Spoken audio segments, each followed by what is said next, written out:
อย่างนั้นน่ะนายวิธีได้ยองนะอย่า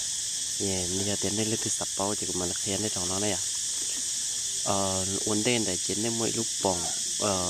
น้ำเดินเนี่ยลูกนายจะป่องชิพาจะป่องล่อนะอย่าเจนเนี่ยจะเราทออ้อลูกทออย่าลีลูกเนาะทอยน้อยจะมัวอ้อลูกป่องไม่เมนนะนอเทลูกเนาะเจ้าหลอนเจอลีเนาะเจนได้ทอไอ้ด้วยนอเทียเจใครเอาลูกฝาดนะจะเราคืนนะอย่า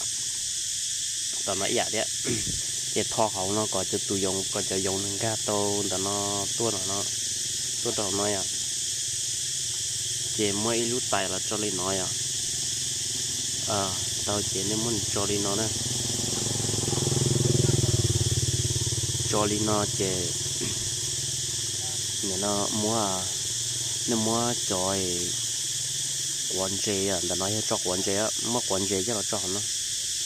cho nó tài nó à cho nó chỉ lúc nó chỉ nên lái sự mà lái còn không này còn có giống cái lái này chỉ thằng đại chỉ cho bọn treo nó nhiều chư đấy à chư trong đó nói chỉ cho dùng nhiều ca nó một ta hỏi à ca mà nói chỉ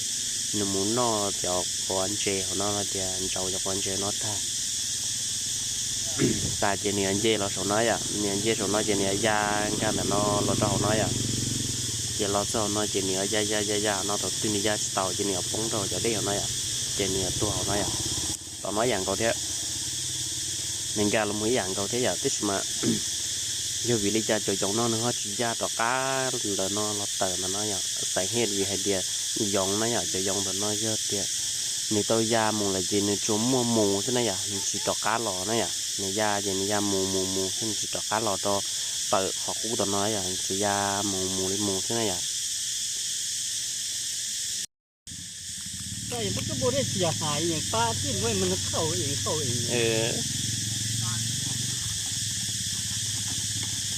อันที่ปลาเน่ามันแห้งมักเข้ามันแห้งมักเข้าปลาเน่าบักม่วงชุกใช่ไหม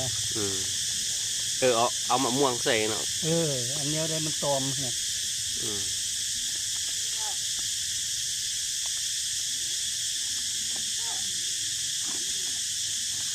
ก็เบิ่งเนี่ยเกือบเต็มแต่ละอันทีละโอ้ยทีละมันเหม็นมันเข้าสามกระป๋องคนนั้นเนาะตบเตะกระป๋องแต่เนาะยงปุ่งก็ลูกเตะลูกกระป๋องเนาะช่วยอย่าลิ้นเนาะสิแกช่วยอย่าน้องเจนลองกัดตาวเนาะเจตัวตาวน้อยเด่น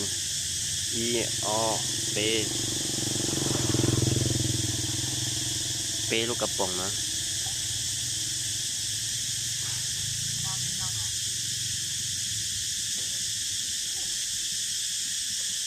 เชลุงมันนอนนั่นนี่ที่ปีนแกเราที่ตัวของเรา